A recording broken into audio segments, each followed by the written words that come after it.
dama bëgg àdduna si ñëpp am jàmm. fi ne boo duggee ci ay armeel sax wax ko fa ñu jéggal ñu doon bëggal ñu jéggal leen. loola nag mooy xam-xam. bismillahi rahmaani rahim. kon li mu mën a def bari na. fi ne benn araf boo waxee bismillahi rahmaani rahim. araf bu ne. dañ la ci bindal ñetti junniy yiw dindil la ci ñetti junniy ñaawteef. ci bismillahi rahmaani rahim.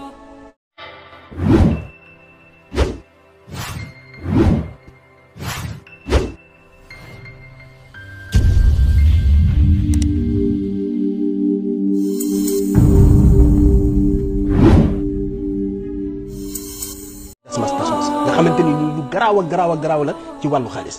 bismillahi rahmaani rahim. fi ne jaam bi bu xëyee saa su nekk mu di ko def 787. 787. mu toll ak fastajaaba mooy nangul. jaam bi bu koy def incha allahu rabbi dana defar àllaaxiram ba noppi doog a defar àddunaam. fi ne am na ci benn talsam boo xamante ni 66 xuruf la. soo ko waxee am nga 12592. ci bismillahi rahmaani rahim. mooy ban. axu jatala fasikoha xamuzanasu xabdata xaysun kamazalin xasaqin absa saaluhu faxu jama sa taytal yaxa tafsala xama naqasin allahu muhammadu 66 xuruf la. fi ne boo duggee ci ay armeel sax wax ko fa ñu jéggal ñu doon bëggal ñu jéggal leen. loola nag mooy xam-xam. bismillahi rahmaani rahim.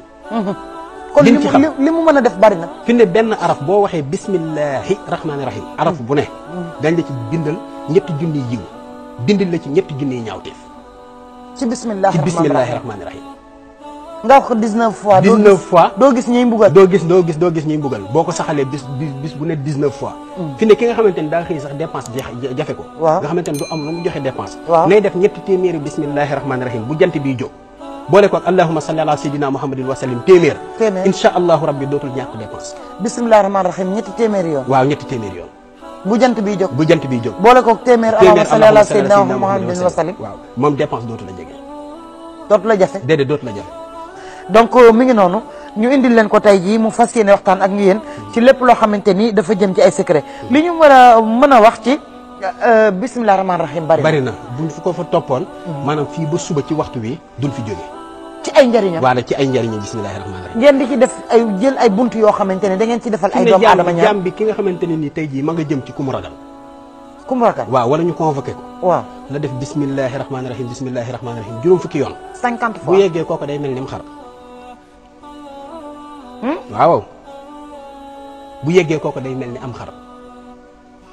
fi ne dinaa ko may sama mbokk sëriñ si. waaw sëriñ si ak ñëpp kay. waaw 12000 bas bisimilahi rahmaani rahim nga bind ko 12000 fois. wut si woo. xooj ko ci. gas ba mu xóot suul ko fukki fan ak ñaar. sulli ko. boo ko sullee nga sangoo ko. ngay sangu maanaam bis bu ne nga sangu ci. ba mu mat fukki fan ak ñaar heure boo sangoo ba pare nga toog wér di bisimilahi rahmaani rahim ba mu mat 12000. Adja Mbaye amul aajo ju mu mënta faj. yaa ngi defaral sa mbokki sëriñ si de. samay xarit lañ dama bëgg àdduna si ñëpp am jàmm. donc 12000 bisimilahi rahmaani rahim. nga bind ko def ko siwo bu ndaw gas ko suul ba mu da nga koy bind jàmb ko. gas ba mu xóot nga suul ko fukki fan ak ñaar. soo ko sullee nga sangoo ko fukki fan ak ñaar. bis bu ne boo sangoo nga wérd fukki junni ak ñaar ci bisimilahi rahmaani rahim. amul aajo ju mu mënta faj ku tëju ba mu mënta am dara bu ko sangoo day deñ ku ñu liggéey bu ko deñ aajo ju mu mën a doon day faju moom ci bisimilahi rahmaani rahim. bul fàtte abonné bul fàtte abonné bul fàtte abonné bul fàtte abonné